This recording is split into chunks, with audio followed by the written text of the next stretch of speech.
افغان لوبډلې ولې پر بنګلادیش لوبه وبایلله. په دې اړه د کرکټ د دوو مشهورو شنونکو نظرونه.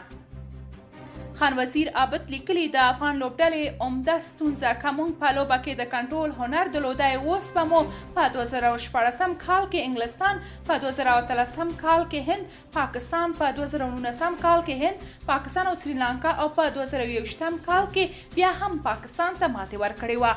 زموږ د ملي او 19 کلنو لوبډلو همدا حال دی چې ګټل شوې لوبې په روغ لاس مقابل هیواد ته ورډالې کوي او د لوبې کنټرول هنر له ځان سره نه لري چې څنګه ګټل شوی لوبه تر وروستیو پورې وساتو. دا یوه عمومي ستونزه ده او باید جدي ورته پام وشي.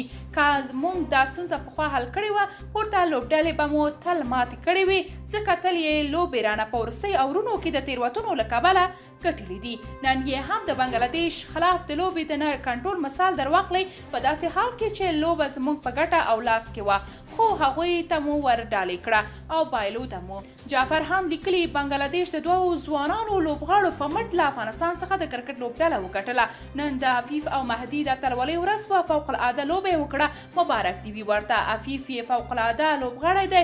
څو کاله مخکې زموږ اصغر او سمې د دوی خلاف همداسې یوه لوبه کړې وه، نن یې بدل واخیست. د افغانستان خرابه توپوهنه د ډیرو توپونو مس کول، د حشمت له لوري د عفیف د کیچ غورځېدل، د راشد له لوري د همدغه لوبغاړي د رن آوټ د فرصت ضایع کېدل، او مهمه ده چې د بنګلادیش د شپږو لوبغاړو له آوټ کېدو وروسته د افغانستان دفاعي فیلډینګ زما په نظر د ماتې مهم علتونه دي.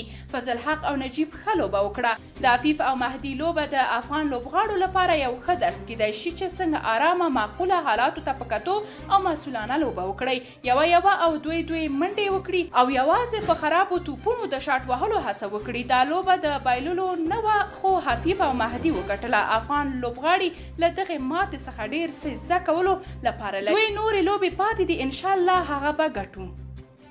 تاسو که د دې موضوع په اړه کوم نظر لرئ، کومنټ کې شریک او چینل سبسکرایب کړئ.